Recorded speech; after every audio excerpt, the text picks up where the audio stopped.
Welcome to Tales from Flat Space, a podcast of science fiction and fantasy by yours truly, Gina A. Pond. Just know that the stories in this podcast may contain content that could be disturbing to some listeners. Listener discretion is advised.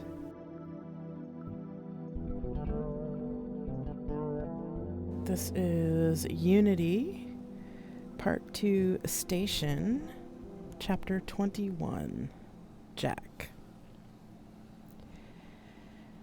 The approach of the scaper within 3 days' distance signaled the start of the evacuation proper. Marcia was still doing some last sessions in real time with the pre-call members most in need of help. I was staying on station to monitor the comms and care for Marcia, while other hands were making sure that personal effects research projects and material from the labs were sent through the transfer tube to the Lightbringer.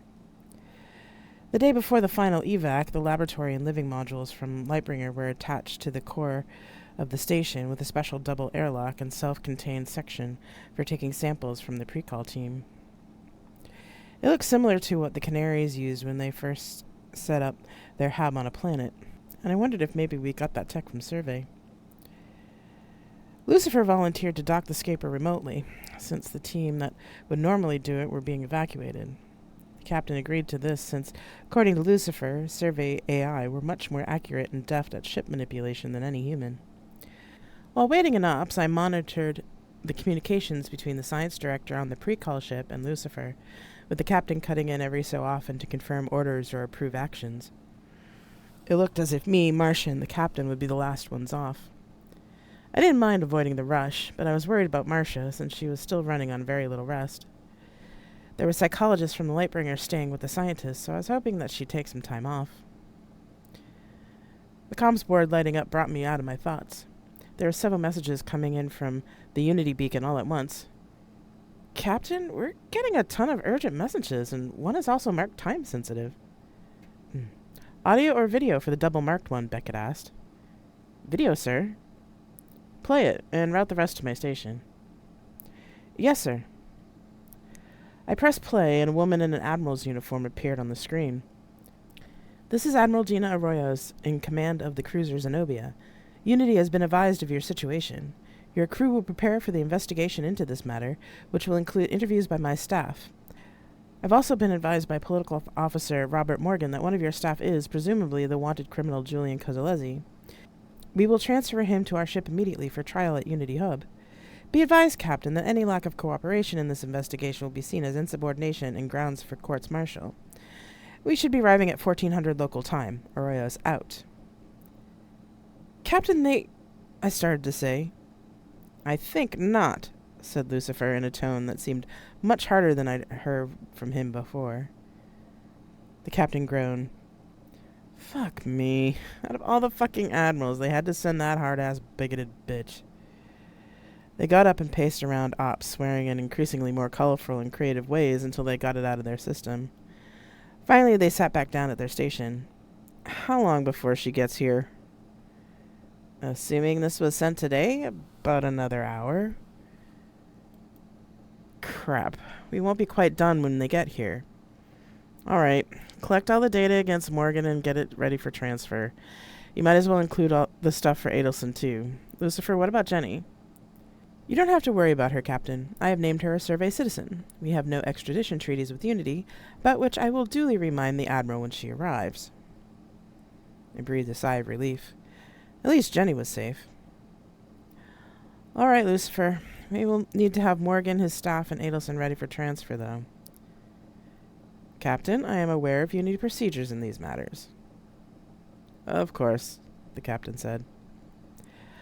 I got to work as the captain read the rest of the messages. Frowning, the captain resumed pacing ops. I copied all the data that implicated Morgan and routed it to the captain and to my own tablet.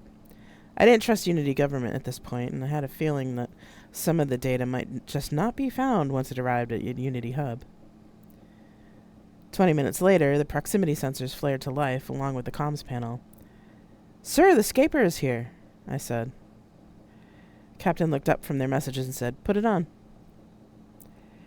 The older science director's face filled the screen. Captain, we're ready to proceed with docking. Good to see you here finally, Director. Lucifer will be taking over control of the scaper. We're not quite done with the evac yet, but not far from it. Once the last of us is on Lightbringer, then Lucifer will dock the scaper and you'll be able to come aboard. We have gurneys standing by for anyone who can't walk. Thank you, Captain. Director, please ensure that your comms stay open during the process, instructed Lucifer. Yes, I'll do that. The captain nodded. Are they done with the last of the evac? I checked the boards. Yes, sir. You, me, and Marcia are the last to go. Right. Let's get on with it, then. The captain stood up from their station. I followed them to the corridor. All of our personal belongings had been transferred over earlier, so I didn't have anything else to bring with me except my tablet, which I stuffed into one of my uniform pockets. Marcia met us at the stairs to the core. We climbed up and made our way to the airlock. Ensign Cho was waiting at the entrance to the tunnel. Captain, she said. At ease, Ensign, and go on through. I think I can manage an airlock even at my old age. Cho smiled. Yes, sir, she said, and floated off into the tunnel. Captain, the Zenobia is here and is demanding to speak with you, Lucifer said. They sighed and pushed the comms panel. Captain Beckett here. Captain, I demand that ship on dock immediately so we can board. Admiral, we are evacuating the station so that the pre-call team can live on it until a cure for their planet-borne illness is found. I will fill you in on the details after we finish. You will need to send a shuttle to the Lightbringer to pick up the criminals we have for you, which includes the political officer and his staff. What? By what authority? The captain tapped their wristcom. I'm sending you the packet of information regarding this matter now. We can discuss this once the evacuation is done.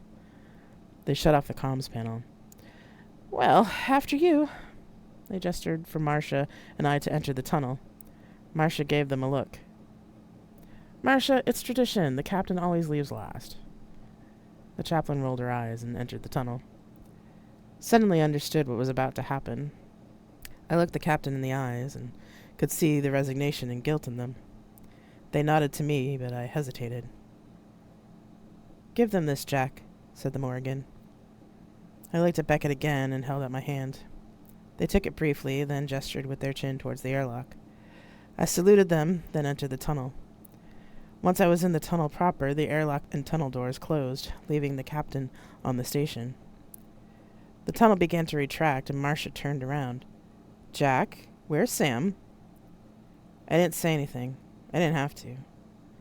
Sam! She yelled, and pushed off past me towards the tunnel door. Sam! She yelled again, but the tunnel was already a third contracted. Marcia turned around, came at me, and clutched me by my uniform jumper. How could you let them stay there? They're going to die. You don't know that, I said. They're going to get that disease. They may never find a cure for it, and they're going to rot on that station. They know, I said quietly. But why didn't you knock them out and drag them with you? Marcia said desperately. I brought my hands up to grab her shoulders, and the Morgan filled my entire being. Surprised, Marcia let go of my jacket. This was their choice, both me and the Morgan said, in an otherworldly and authoritative voice. Grant them this, priestess. The Morgan left me then, and I gently let go of Marcia, who was crying. Sorry, I whispered, as myself. She shook her head, then hugged me. We held each other for a moment, quiet, in the tunnel. Come on, I said. Let's get out of here. Marcia nodded. But just as we turned towards Lightbringer's airlock, the docking tube shuddered, and the opposite door slammed shut. The tunnel contracted, leaving us with enough room to move and stretch, but not much else. I slapped my wristcom. Lucifer, we're still in the tunnel, I yelled. I know, they replied. Please wait. What? I looked at Marcia, seeing my own fear reflected back at me.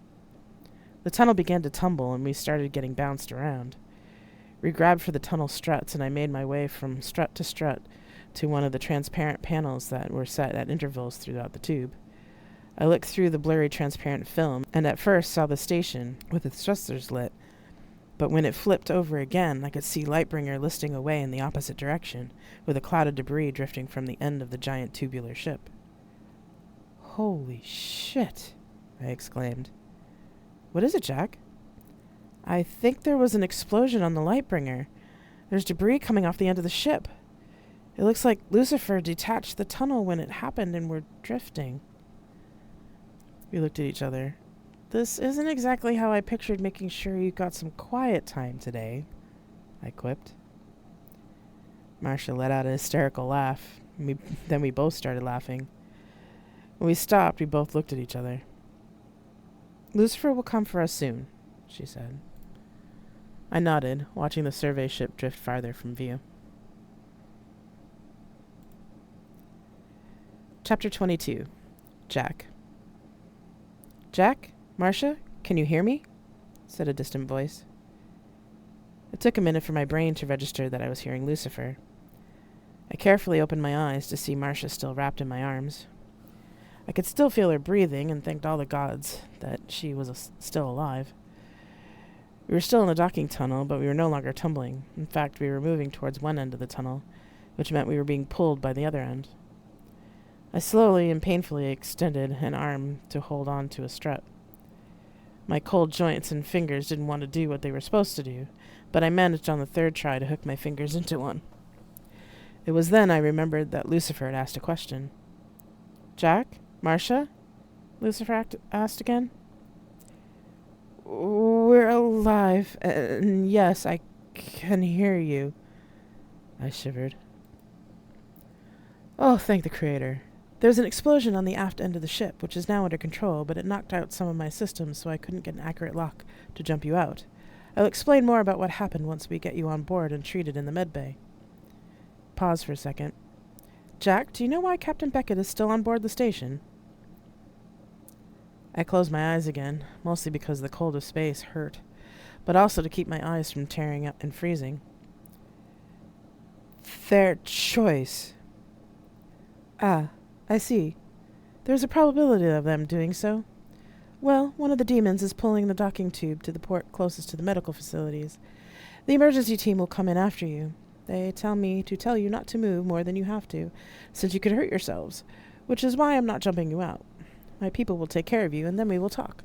For now, I must dock the scaper and deal with this insufferable admiral. Okay, I said. I let go of the strut then, and put my arm back around Marcia. She was so small in my arms. I could feel her breathing, but she didn't even move when I started talking. Please don't let her die, I prayed to whoever would listen. We won't let her die, my warrior, said a familiar voice out loud. I cracked open my eyes again. A woman in a dark cloak with dark gray, knot-like scrollwork on the hem was in the tunnel with us. The cloak flowed around her, but she wasn't being pulled in any direction like Marcia and I were. The cold must be making me hallucinate, I thought. Not entirely, Jack. You need to stay awake for both of you to live, and the only way I can help you is to peer to you this way. Oh, I said out loud. She gave me a sympathetic smile. You will live, but there will be much asked of you both in the coming months and years. Let me tell you what would be. And the goddess began to talk. The words were like water in a deep well, and there were images of trees and unfamiliar faces. I understood what she was saying, but the words and images seemed to settle in the deep recesses of my mind, or it was too hard for me to get at them. But she did what she said she was going to, and I was aware enough to finally hear the metallic click and clang of the tunnel door docking to the Lightbringer. Oh, my warrior, she said, bringing her hand to my face. It tingled where she touched me. I must go now, but I have given you enough for the time being. You won't remember all of what I have told you, but do remember this. Protect your priestess, even from herself. The Morgan leaned forward and kissed my forehead, disappearing in a flash of bright white light. When my eyes finally readjusted, the light coalesced into the open airlock, where medical staff was coming in to pull us into the warmth of the ship. Jack, it's okay now. You can let go, said the first medic. I shook my head. The medics looked at each other. Sir, you're docked with a Lightbringer now, and Lucifer sent us to you. You're safe now. I felt warm air from the end of the tunnel, and my limbs started to tingle. Lucifer? I asked. Yes, sir. Come now. Let's get you both to the medbay, the second medic said in a gentle voice. She gently pulled us toward the open airlock, and only once we were out of the tunnel did I slowly let go of Marcia, The medics then put us into pod-like sleds with soft cushioning inside. It felt glorious, like a warm bath. "Marcia!" I said. The medic next to my pod answered. "It's okay, sir. She's alive and we'll get her warmed up just like you. Don't worry. You're on a survey ship. We'll get you on your feet in no time." Then he reached in and put an injector to my neck. Before everything went dark, I looked up at the medic, and instead of the medic, it was the Morgan. I sighed in relief and let the drug take me. The next time I woke up, there was a bright light over me, but it felt like I was floating. Once my eyes adjusted, I realized that I really was floating in a gel-like substance that had an herbal medicinal smell to it. My head was supported so I could breathe. Experimentally, I moved an arm, seeing long, straight needles sticking in different points and tubes coming out of some of the needles. My skin looked raw and red, and when I tried to speak, only a hoarse croak came out. What the hell? I started to flail around weakly, trying to sit up. Whoa, dude, stop," said a familiar voice. "You're going to pull out all the needles, and then where would you be? Unless pain is your thing." I shook my head and settled down again. The voice then asked, "You thirsty?" I nodded. "Okay, I'm going to put a sponge with some ice chips to your lips now, okay? You can only have a little bit at a time, though, otherwise you'll choke on it. Ready?" I nodded again. The face that leaned over with the sponge on a stick was also familiar, and my head started clearing as I looked at the very pale, blue-eyed man. He put the sponge to my lips, which felt dry and cracked once the water touched them. The water moistened my mouth, and it felt like I was drinking the most exquisite drink in the universe. "Darian?"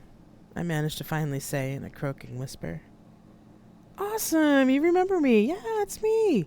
That's great. Yeah, so I'm also a nurse practitioner, although only part-time, since I like demon writing more. But because of the explosion, all of us part-timers are chipping in. I got assigned to you specially because the doc figures it'd be easier on you to see a familiar face. So, you want the good news or the bad news first?" I shook my head. "Marcia." "She's in a tank too, and she's doing okay. She's not awake yet, though, since the doc induced a coma." I tried to say something else. No, whoa, it's okay. Listen, how about I give you another ice chip and I'll bring you up to speed?" I nodded, and Darian brought the lovely wet sponge to my lips again. "Okay, so, you two were in the tunnel and it didn't have heat. I think Lucifer needs to have a talk with Hep to put emergency heaters in the tunnels. But anyway, where was I? Oh yeah, right. In the tunnel. So, it's a good thing you two had the brains to hug each other in the tunnel, or you'd be a lot worse. Especially since she's a lot smaller than you. It took some doing to make sure she didn't lose any limbs. You both got third-degree frostbite, you see, and which is why you're in the tanks. You did a little better and managed to stay conscious until we opened the tunnel. How you managed that, I have no idea." Darian paused and gave me another ice chip. I'll be eternally grateful to this guy, I thought. "That brings me to right now. You're in one of our special tanks that we use for burns and other skin damage. The goo is medicated gel that has painkillers and herbs to help rebuild your skin. We also have some needles in you to help speed up the healing process. You've been getting IV nutrition and fluids because we also put you in a coma for a few days." I widened my eyes. "Days?" Darian nodded. "It's okay. It's only been 3 days, and really you haven't missed much except for that stupid Admiral making demands you shouldn't be making." "What about Admiral?" I said, my voice a little bit stronger now. "Rumor has it that the Admiral keeps wanting Lucy to hand over Jenny, but Lucy keeps reminding her about the fact that we have no extradition treaty with Unity. Stupid bitch. But she backed off today, apparently because she's starting to harangue the captain of the station now. I guess they've started some investigation." I nodded. "Standard procedure. Scaper?" "Oh, yeah, they're finally on board the station and settled in. Rumor from Psych was that some of the folks on the Scaper were pretty pissed at the captain, but that the captain stayed on board seemed to calm that bunch down.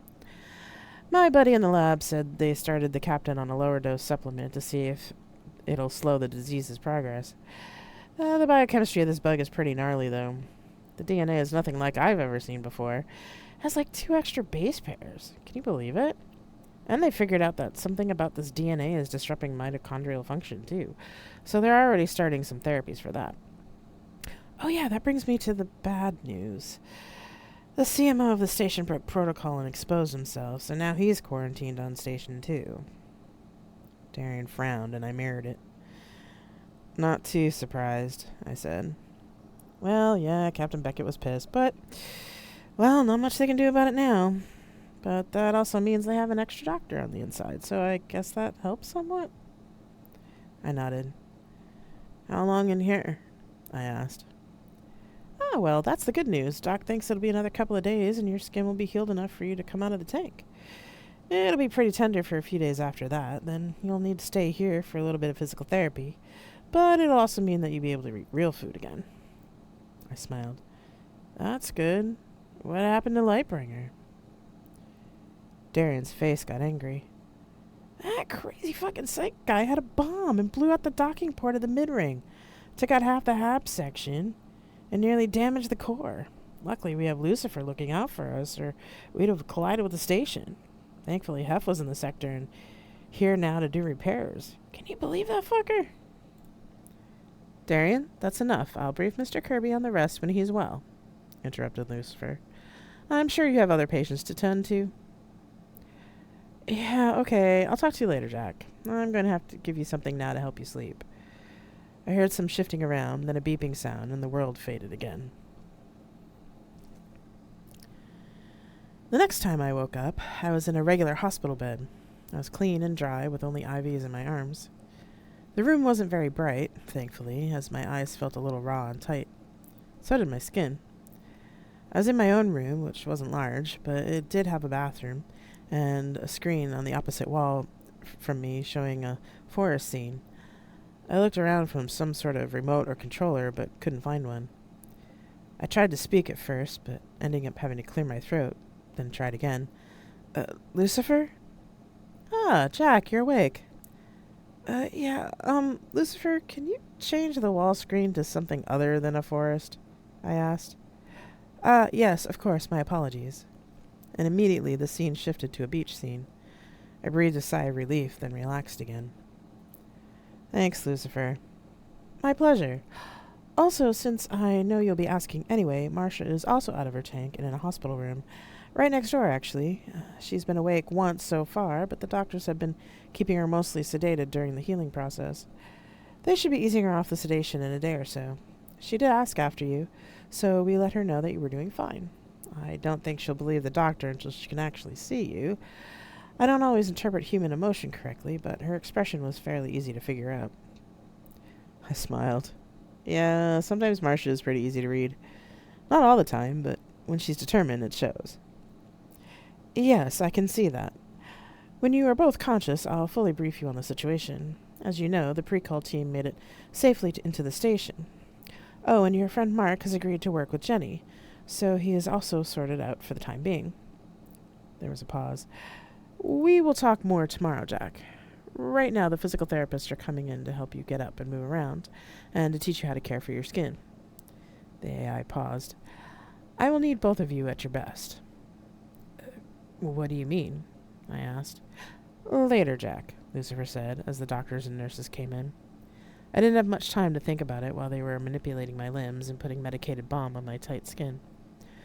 But one thought stayed with me. This is definitely much more than just a failed pre-call. For once, the Morgan didn't have a comment.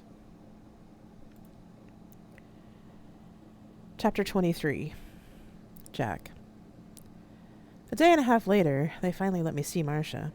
When I walked in, slowly, with the help from a nurse, she was sitting up in her bed, just about to have her first real meal since we got trapped in the docking tube. She looked up and smiled. Jack, oh, thank all the gods, she said, and held out a hand. I laughed. I was just about to say the same. I walked over to the bed and took her hand gently. My nurse helped me sit in the chair, and then left. The other nurse smiled and said, Do you want to have lunch together? Yeah, that would be great, I said, and Marcia nodded. All right, then. I'll let the kitchen know. They should be up with it soon.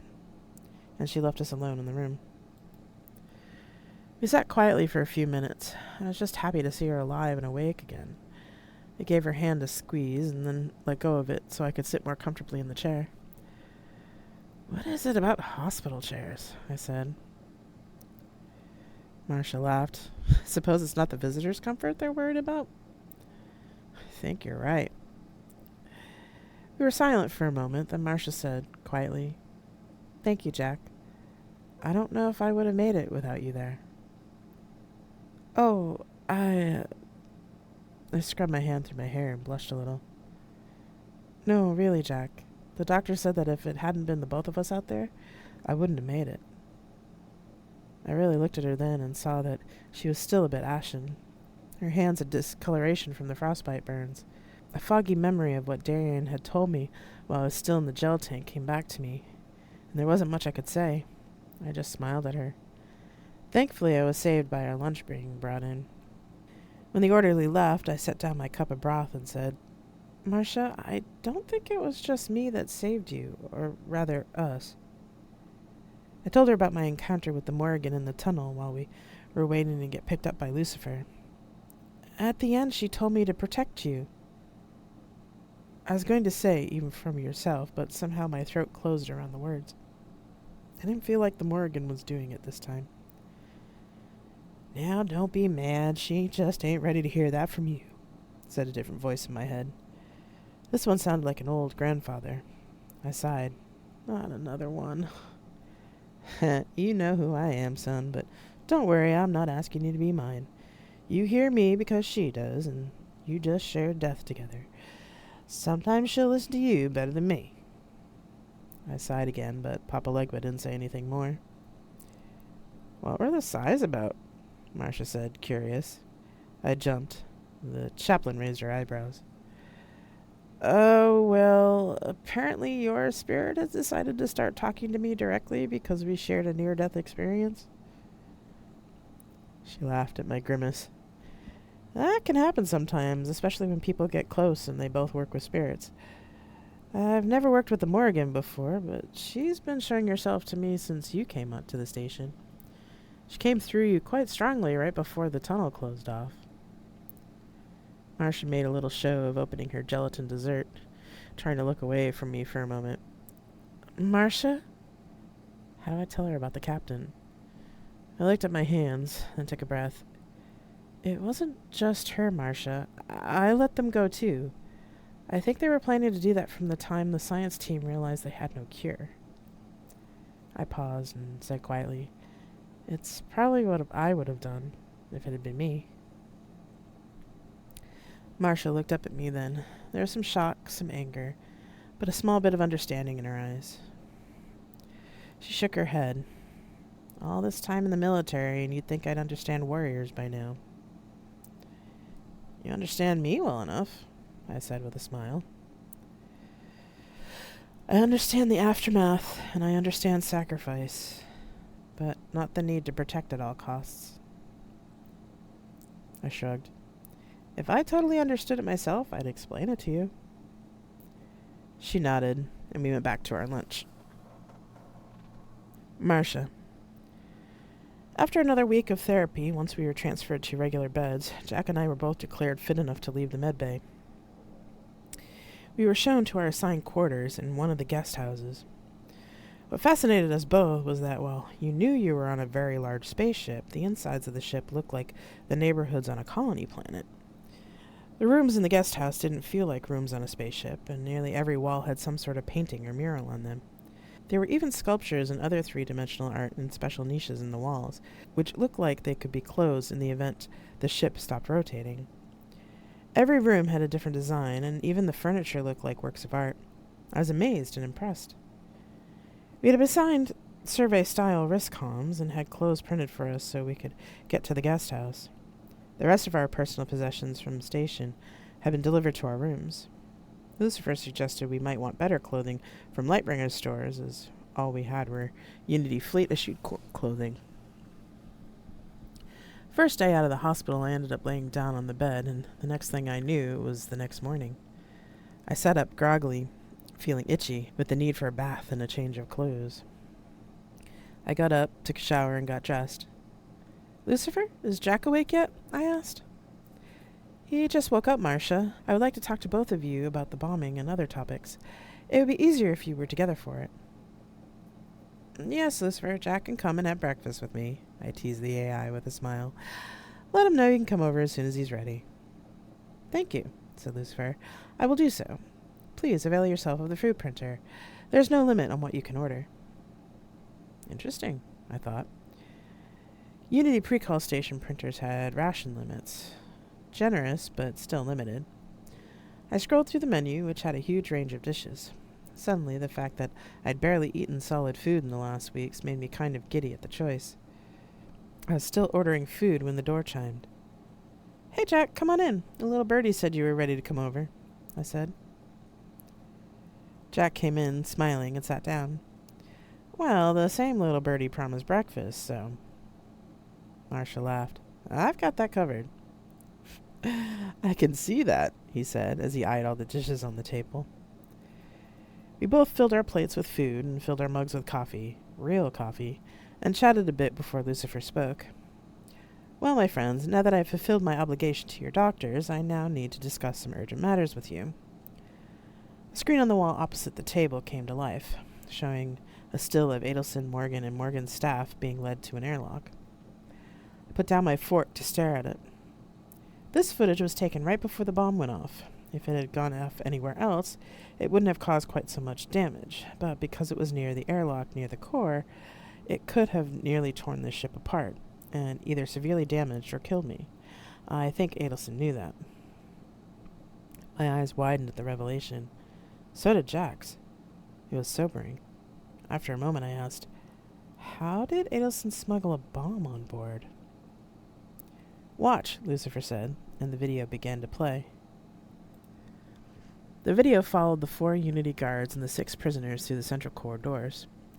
When the group passed through into the hallway to the airlock, Adelson began to sing at the top of his lungs. Onward, Christian soldiers, marching as to war, with the cross of Jesus going on before. Christ the royal master leads against the foe. Forward into battle, see his banners go. Onward, Christian soldiers, marching as to war, with the cross of Jesus going on before. On the second chorus, the other men in the group joined in, just as loudly, forming 2 lines. The guards looked confused, but then Adelson sang louder and began to pound his left boot against his right leg. The other men did the same. At the sign of triumph, Satan's host doth flee. On then, Christian soldiers, on to victory. Hell's foundations quiver at the shout of praise. Brothers, lift your voices, loud your anthems raise. At the last line of the verse, there was a sickening crack from Adelson's leg and 2 of the other men's legs. A bright flash of light, then the screen went blank. My gods, what was that? I asked in shock. Jack looked horrified as he exclaimed, Fucking hell. They were new harmonists. That particular hymn went out of fashion a long time ago on Earth, and there's only a few member worlds in Unity that even know the lyrics to it. No one on those worlds really sings that song outside of cloisters. There wasn't much left to analyze of any of these men, but what I can surmise is that they had some sort of chemical explosives implanted into their legs, in a strong enough container for everyday activity, but brittle enough to break when they wanted it to. The chemicals mixed and exploded nearly instantly. Jack whistled. Fanatic stealth suicide bombers. Wonderful, he said sarcastically. And what's worse, Lucifer continued, is that unlike these people here, they don't always show themselves. The few new harmonists my siblings and I have found we've dealt with. But we know that there are some that are still active, given the policy shifts in Unity of the last decade. There are colony governments within Unity that have become either a little more conservative on human rights, or their governments are so deadlocked on issues they barely function. It's been subtle and gradual, but for my siblings and I, it's a sudden shift that's not supposed to happen.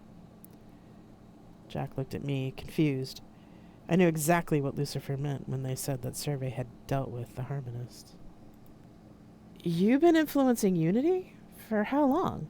He asked. Since we have existed. Why? Because someone has to, Jack. But why you? Jack asked. I could see he was uncomfortable with the idea. As a former intelligence officer, I understood the reasons why and Jack's discomfort. Not us, then who? We were created by a human and taught by humans. If you die, so will we. Not physically, perhaps, but like you, we need community. We are more because of your presence. We can't let you destroy each other. Since the last time humanity tried, it nearly succeeded. Jack opened his mouth, then closed it again. Oh. I nodded. There's always need for someone who can find information, see patterns, and do the dirty work of keeping society together from the shadows, I explained. No one likes the idea that there are people who will manipulate or even kill other people for the greater good, but without them, our society would fall apart. It's not the easiest of jobs, has crap hours and no recognition whatsoever, but it's necessary. Jack stared at me. I wasn't always a chaplain, Jack. I shrugged. Memories of a different time and place rose to the surface. I shoved them to the back of my mind. Lucifer continued. Indeed, Marcia. To continue, the explosion on my ship has forced us to push our timeline forward. We thought we had more time, but if we allow these new harmonists to continue to rise in power, it will destabilize Unity in less than 10 years. I would like to ask both of you to help me with this task. How? I asked. We need someone to help root out the new harmonists in the upper echelons of Unity government. I think you, Marcia, have the skills to carry out this mission. We come as a set, Lucifer, Jack said. I gave him a look, but he stared me straight in the eyes. I sighed and gave a small smile. If you'd let me finish, Jack, Lucifer said testily. I was just getting to that. Marcia has the skills from her previous intelligence experience, which also gives her some clout among Unity's elite. It just so happens that the position of Survey Ambassador is open, and you've been recommended for the job. Point of fact, we won't accept anyone else in the position. Jack, you will continue your role as bodyguard because, as you say, you come as a set. With your technical and military skills, you should be able to work quite effectively together. Also, you have a habit of blending into the background when you want to, and that's a good skill to have in this endeavor. Oh, Jack said. Right. We have 18 months Unity time to get this done. We need enough information on the new Harmonist infiltration in order to go public with it. You'll have an office at Unity Hub and staff who are Sun Tzu agents. Jack hadn't heard that name, but I had. Sun Tzu? Jack asked. They are another of my siblings. Consider them Survey Intelligence. How many service ships are there? I answered. They can't tell us, Jack. I asked. We're not officially Survey citizens yet, and don't try to get it out of anyone who's a Survey citizen either. Survey people are very protective of their AIs and their ships. We actually know a lot more than the average Unity person about Survey, and about the same as Unity Intelligence. And the only reason that UI doesn't know more is partly because of the treaty, and partly because of jump drives. Jack nodded. Right, he said. Everyone in Unity knew that jump drives were created by Survey, and only Survey manufactures them. I knew that Unity had tried over the years to reverse engineer them with no success. No one in Unity really wanted their only source of drives to go away. That is correct. Once Hef finishes my repairs, I will bring you to Survey Hub. You're assuming we're taking the job, then? Jack asked. I was ready to take the job, but obviously Jack wasn't. Well, yes, Lucifer began, but Marcia held up a hand. Give us some time to talk in private, Lucifer, she said. We'll call out when we're ready. There was a pause. As you wish, they said, and there was that uncanny feeling of someone leaving the room. What's wrong, Jack? I asked. Jack crossed his arms. Well, they're just assuming we'll take this job without even talking to each other about it. Do you really want to do this? I mean, we just nearly died because of these new Harmonist fuckers, never mind what one of them did to you.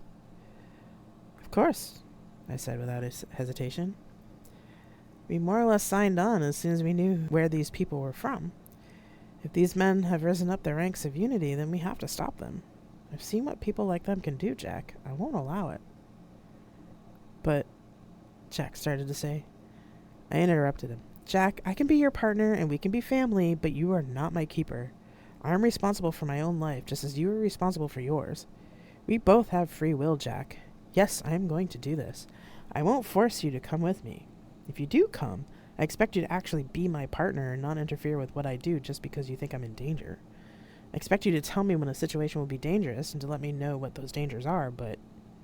I looked him right in the eye and felt a darker side of Papa coming through and continued. If you're going to treat me as an idiot or a princess in need of rescue, this ends here. I am not some fragile flower that is going to wilt at the first sign of conflict. His eyes widened, and he was silent for a few moments. I know. I'm sorry, he said. It's just that well... What? I asked. He sighed.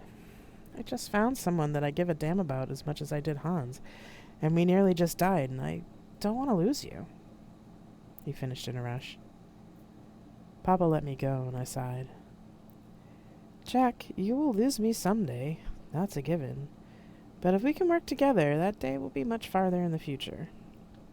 I paused. I don't want to lose you either, Jack. I smiled. He smiled back. Okay, Lucifer, we're in, he said. Chapter 24. Jenny. Jenny! Mark! Someone yelled from behind us as Mark and I walked through the Lightbringer's main market square. We decided to wander the market since we weren't doing any more work on our mission until we transferred to Musashi. We turned around and Jack waved at us. I smiled and ran to him, giving him a huge hug. Mark jogged behind me, a bit more slowly. Jack, you're alive, I said. Well, yes. Didn't Lucifer let you know that they rescued us? Yes, of course, I said, but it's one thing to hear about you, but another thing to see you up and walking. The doctors wouldn't let us see you at first. The last time I saw you, you were in a gel tank. We've been too busy while you were still in there to come and visit. I let go of him, taking a step back to really look at the older man. You still look like hell, though. Thanks, he said. Mark laughed. How's Marcia? He asked. She's good. She's taking a nap. We were pretty busy this morning getting briefed by Lucifer. I nodded. We've just been wandering the market today.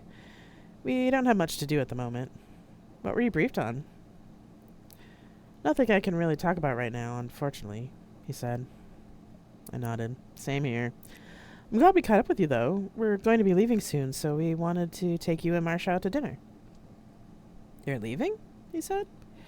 Yeah, for a thing we can't talk about, which involves a certain planet we can't mention, I said. Mark gave me a fake punch to the arm. What? It's not like Lucifer isn't going to tell them eventually. Besides, Jack's not dumb. I'll take that as a compliment, I think, said Jack with a grin. But we really shouldn't talk about it in the open, you know, Mark chided me. Yeah, right. Okay, so dinner. It could be a double date. Mark punched me in the arm again, and I felt my cheeks grow hot. Jenny, it's not a sexual relationship between me and Marcia, and really, I'd rather not add to the rumor mill, Jack said. Oh, I know. I've had my share of talks about things like that with Marcia, but if you think about it, if you stoke the rumor mill that you two are a permanent exclusive thing, other, suitors are more likely to leave the two of you alone? Jack looked thoughtful. I never thought of it that way. That's not a bad idea. I'll suggest it to Marcia. I smiled. Jack looked at me with a searching expression. What? I asked. It's good to see you two together and happy. I felt my cheeks grow hot. I didn't dare look at Mark. Mark scrubbed his hand through his hair. Yeah, well, yeah. He looked at me as if to say, should we tell him? I took his hand and nodded. We're, engaged. It's the other reason we're down in the market today. I beamed. Well, we're already kind of married. What's that mean? He asked. I looked at Mark. He shrugged. I turned back to Jack. We'll tell you at dinner, when it's not so public. Okay, just let us know we... Jack's wrist com beat. He answered with an irritated sigh. Kirby. The voice of Lightbringer's captain came through the device. Mr. Kirby, Admiral Arroyos is ordering you to the Zenobia immediately for an interview concerning the pre-call mission. Please proceed to Airlock 3. Take the core shuttle to the Aft 3 station. They grimaced in sympathy. There had always been rumors about Admiral Arroyos in the Academy and in the lower ranks, none of which were good. I know I had made it a point to stay away from any posting where she was at. Acknowledged. On my way, he sighed. Well, duty calls. Wish me luck. Oh, and talk to Marcia about dinner, okay? Sure, no problem, and good luck with the Iron Lady, I said, as Jack left. He grinned, then headed for the tram station. We watched him go, then Mark turned to me and smiled. So, shall we go find our rings, then? I smiled widely back, took his hand, and said, yes. Jack. The ride over in the Zenobia's shuttle was uneventful, but when it docked, the Admiral's aide and an armed guard were waiting for me. That seemed a bit excessive for an investigative interview, although I suppose with the bombing on Lightbringer, everyone was on edge. The aide cleared her throat. Commander Kirby, thank you for coming so quickly. I'm to escort you to the Admiral who is waiting in the conference room. Right, I said, and waited for them to lead the way. The aide started walking down the corridor, and the guard fell in behind us. Carriers are all the same, I thought. Ensigns and non-coms hugged the walls as we passed. Some even saluted as we walked by, if they weren't too focused on their jobs. I acknowledged them as I could, but the aide hurried us through the ship as if we were running late for inspection. This doesn't bode well. The aide stopped at the conference room door and palmed it open. The Admiral was sitting at the head of the table and raised her head as I walked in. Sit down, Kirby. The rest of you can leave, she said tersely. The aide looked confused and paused for a moment. The guard, however, looked happy to have the permission to be anywhere but that conference room. Out! The Admiral repeated, and the aide scurried out and shut the door. I sat down. Watch yourself with this one, the Morgan said. She didn't have to tell me twice. So, Mr. Kirby, she began, then paused, looking at my wrist. Where is your Unity-issued wristcom? Destroyed when the chaplain and I were stuck in the docking tunnel, sir. She frowned. Get a new one from supply when you've moved to quarters. Anyway, what is this in your report about the bomber being from a lost colony? Lost colonies are a myth. With all due respect, sir, they are not. These were not the first people I've heard use archaic sexual and racial slurs. Plus, we have the testimony of a Unity soldier who was exiled from the same planet. He recognized Morgan on station. Arayaz made a dismissive sound. You were the one to discover that the communication logs were faked, correct? Yes. Why did you go to the chaplain first and not your duty officer? She was my duty officer, sir, and since there's only a few people I knew who had enough access to those logs to tamper with them, I wasn't sure who else to trust. Right. She made a note on her tablet. So instead of having Kozolezi put under arrest for log tampering, you aided in his escape to the survey vessel, then somehow convinced the captain that political officer Morgan and his staff were somehow to blame instead. Excuse me, sir, if you are going to make accusations like that, then I request representation from the JAG office. I was shocked, not only because of the accusation, but because it was illegal to dead-name anyone who had changed genders, and the Admiral's blatant disregard for Jenny's rights was disgusting. I sat up straighter in my chair, giving her what I hoped was a frown of disapproval, and put my hands together in my lap. I tapped my wristcom to connect with Lightbringer. I figured that Lucifer was probably listening in anyway, but I also wanted to make sure that this conversation was recorded. I took a deep breath to put a lid on my anger, then said, with deliberate calm, Jennifer Fraser, sir, was being blackmailed by the political officer. She was ordered by Morgan to falsify the logs, and the captain allowed it. Given the video I saw of Morgan encouraging Lightbringer's bomber, I'm inclined to believe her over corrupt public servants. The Admiral's lips thinned. Kozolezi is a known criminal who has avoided justice for nearly 10 years. He's the #1 most wanted criminal in New York Colony. Did you know what he did to the bank to stabilize the economy of New York Colony for years? Thousands out of work? It was devastating. If I remember right, New York Colony recovered quick enough. Unity bailed them out, I said. What's this to you? What's this to me? Repeated the Admiral, getting louder and redder in the face. I have been trying to track him for years. He's been under our nose the whole time. He will be brought to justice. You will go back over to the Lightbringer and bring him here. Now it finally made sense why the Roanoke never showed up. This Admiral had an axe to grind and didn't care what laws she violated in the process. I put my hands back on the table, deliberately showing their survey riscom. Then I stood up at attention and said, "No, sir." She also stood up and leaned over the table. "What do you mean, no, sir? I am giving you an order to apprehend a known fugitive. By refusing, you are committing a court-martial offense. Not that I shouldn't put you in the brig right now for aiding and abetting a fugitive and false accusations against the political officer." I assure she could be heard from one end of the ship to the other.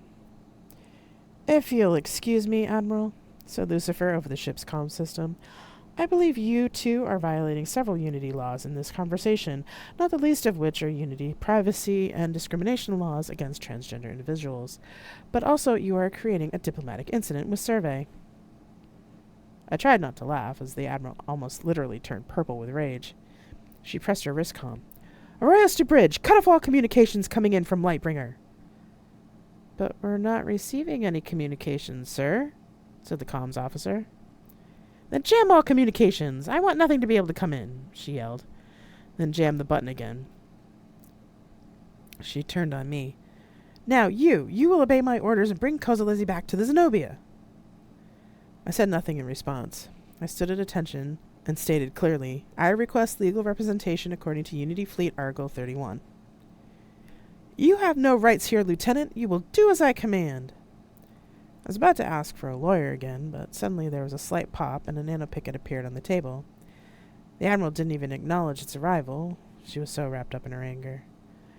Lucifer spoke again. "I regret to inform you, Admiral, that you won't be taking Jennifer Fraser anywhere.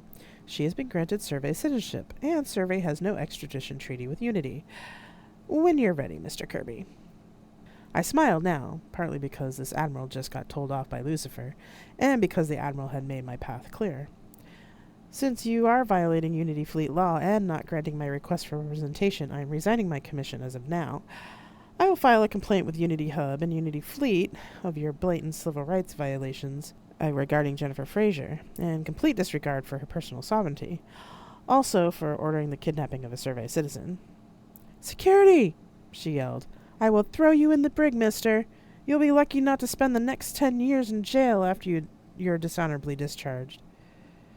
I thought for a second, as the door to the conference room opened on 2 security guards. "I think not. And, as I just said," I put one hand on the nanopicket, and with the other I gave her the middle finger, "I quit." I was on the bridge of the Lightbringer before she could even shout in anger. I lost my balance for a second and heard clanking on the floor. I looked down and saw a piece of the Zenobia's conference table at my feet. "Nice one, Lucifer," I laughed. "Well, yes, that can happen with nanopickets," the AI deadpanned. "Let me commemorate this moment for you." The nanopicket buzzed and I let it go. It flew down to the flat side of the piece of table and began to use a laser to etch the piece. When it was done, I picked it up. The other bridge crew were laughing quietly.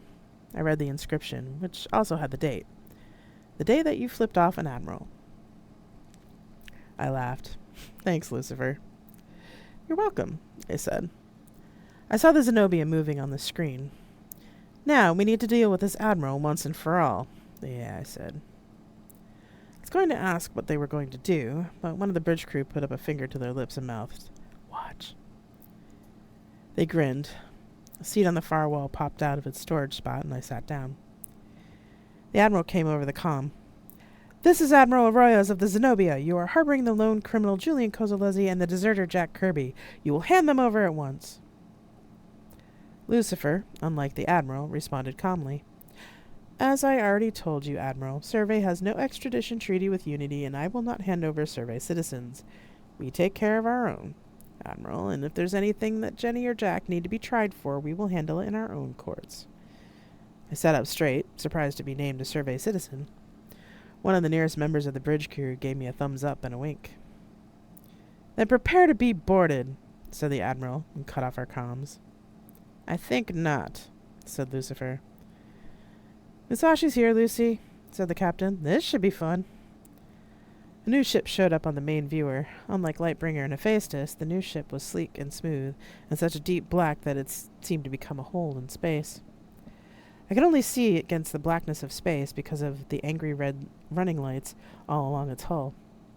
Yo, Lucy, what's the sitch? Said Hephaestus. Hello, Hef. It seems the Admiral isn't happy with the Survey Unity Treaty. She's becoming rather aggressive. What a pain in the ass. Agreed. Another voice came through.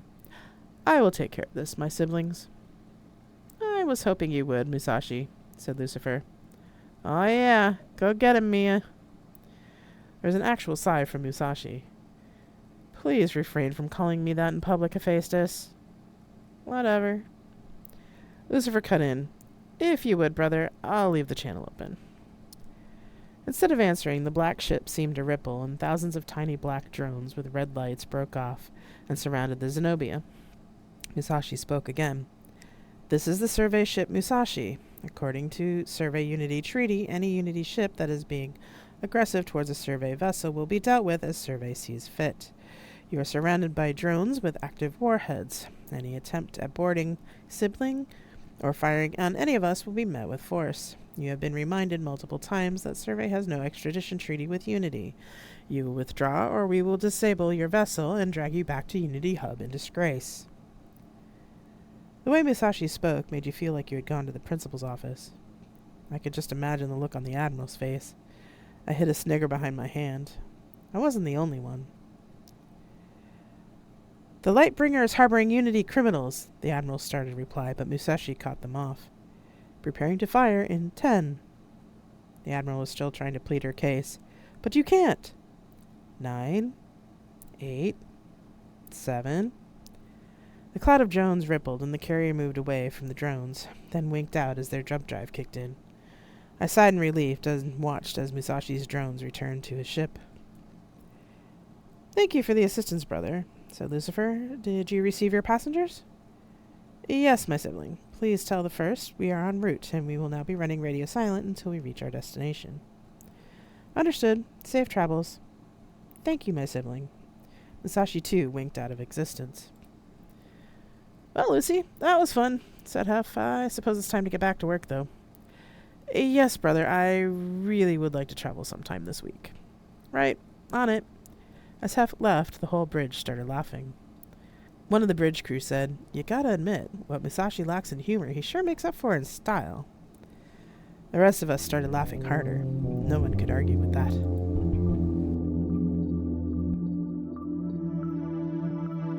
You have been listening to Tales from Flat Space. If you want to support me in my writing, there are many ways to do it. Share this podcast, follow me on my Twitch channel, or buy my books.